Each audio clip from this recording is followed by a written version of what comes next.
Welcome to Cash and Chill. I'm your host, Leroy Tinashem Cherera.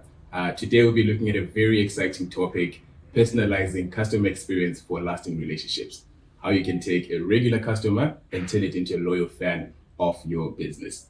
So whether you're a business owner or someone who's just keen to learn, there's something special for you in this episode. Stay tuned.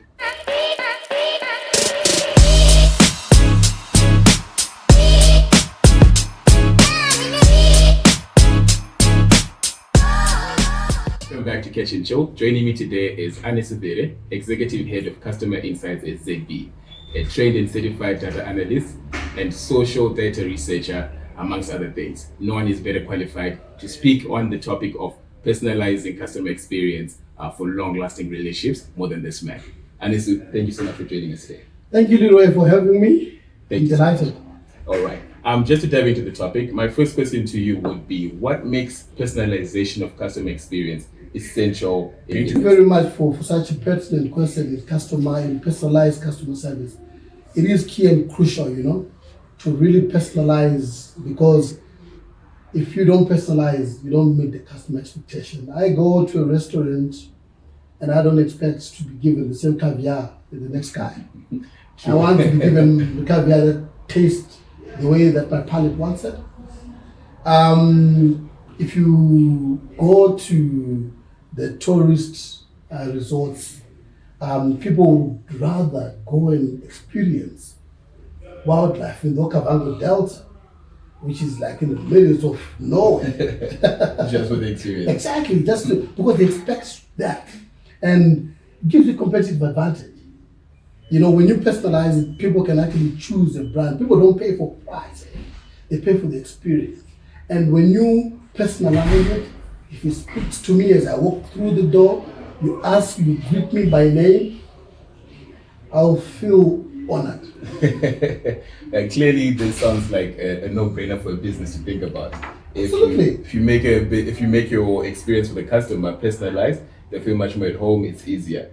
Given that this is a good idea, what are some of the challenges or maybe opportunities that exist for a business that's looking to personalize customer experience? So there are a couple of challenges that you need to grapple with. Some of them have to do with regulator issues. For example, there's the issue to do with consumer data protection. Currently you've read on WhatsApp where people are being asked, that will be asked to disclose. So data privacy concerns. Yeah. You need to have consent from your customer so that you can actually share information. Yeah. And then you can actually use that, you can mine data around them, because you need to balance personalization and respect for privacy. You notice that if you go to a client and a customer and then you track how they, for example, they're using swipe machines. Yes. Banks do it.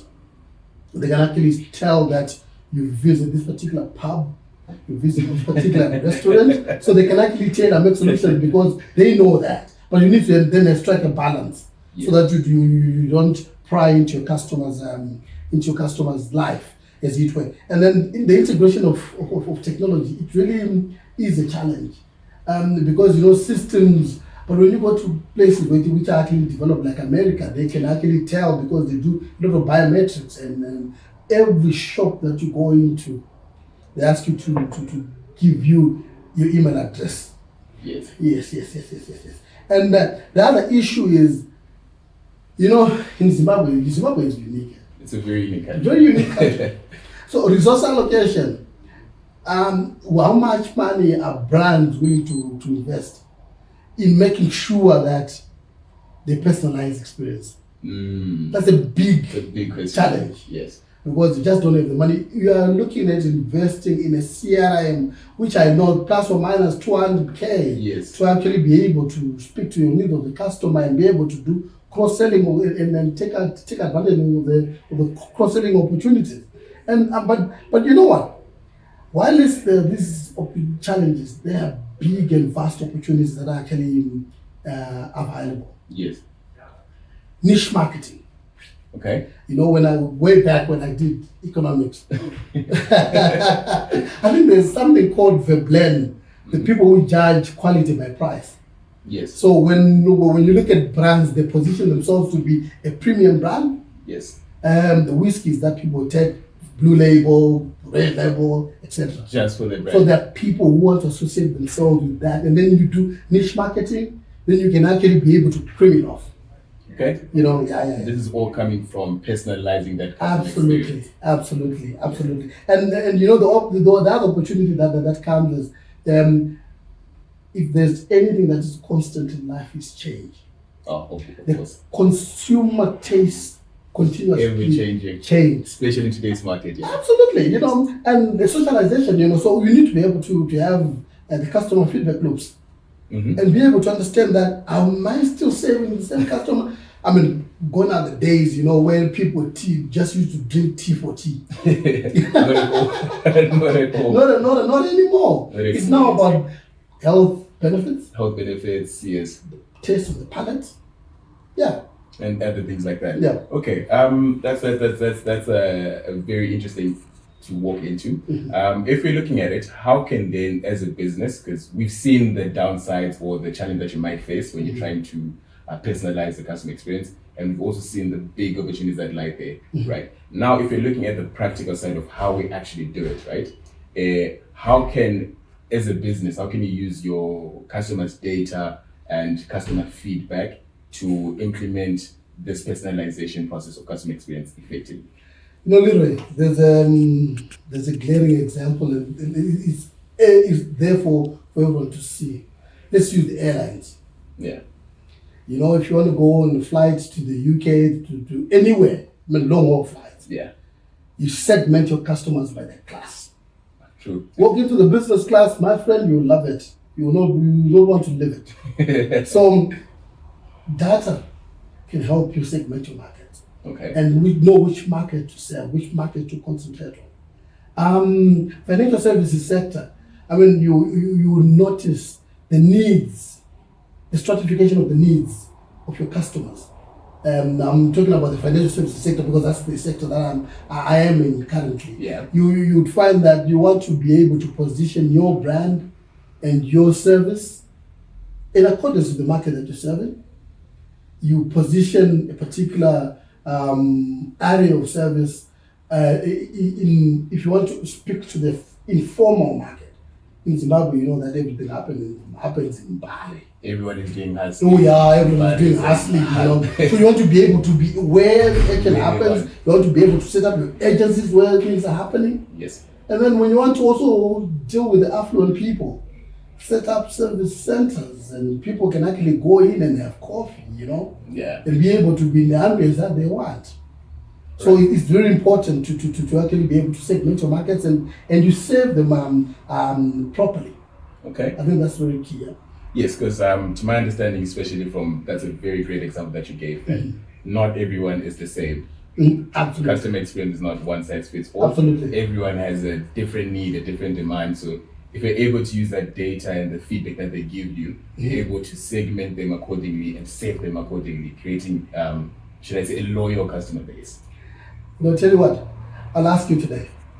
Google is it's a classical example of use of data. Oh, very. If you go on Google, when you hover your mouse, on my phone, when I open the feed that I get, it actually segments, it gives me events that speak to what I'm always looking for. Okay. It helps. True. Yeah, I think it happens to every one of us, from the listeners to all of us. Absolutely. Absolutely. Yeah. And in your experience, you did mention that you're in the financial services market, and generally just in your experience within the industry of customer insights and customer experience, can you share maybe for me and the listeners a success story of how personalizing customer experience actually built a lasting relationship with customers? An experience that I would want to share, everyone borrows from Starbucks. I think I would want to borrow from Starbucks. Brand, yes. Yeah, Starbucks is the big brand, yeah. This particular company utilizes the loyalty program. And out there, you actually order your coffee online. They can actually track you want the latte with kind of vanilla milk, and then they can then be able to even speak to you and give you Exactly. options Yeah. that speak to that. And then coming back to Zimbabwe, you would find that because of the informalization of the economy, Yeah. every financial institution is going into the informal markets. You agree with me, Leroy? Back in the day, all the buildings that you find in town, they were proper office setup. Yes. True. Well, what is happening now? They are runners. Now it's runners, it's flea markets. So what does the financial sector do? They go and speak to the needs so that they can then be able to capture the particular niche market. Yes. That's a success story that I can share with you. And great, because we see it everywhere we turn. You can see it every corner you go. It's something where financial services are actually tapping into. Exactly. And maybe you did mention things like informal sector businesses and other issues. As a general business owner or someone who's just looking into the space, keen to learn, what's one pro tip from your experience that you can give that maybe even I could implement starting today in my own business and personalized customer experience? What's one key takeaway? You never start a business for yourself. You start a business for yourself, yes, to make some money, but whatever your business is anchored on the customer. Whatever we do is for your customer, so that the customer can come to you and consume your service, and then in the process you make some money. Well, thank you so much, Anesu, for sharing lovely insights on the topic of personalizing customer experience. It was a very informative chat and I enjoyed it thoroughly. Thank you so much for being on the podcast. Thank you very much, Leroy. And folks, you heard it here. Key takeaway, you don't start a business for yourself, you start a business for the customer. And in today, we're looking at personalizing that experience for the customer so it's tailor-made for every single customer so they keep coming back to your business. Stay tuned for more.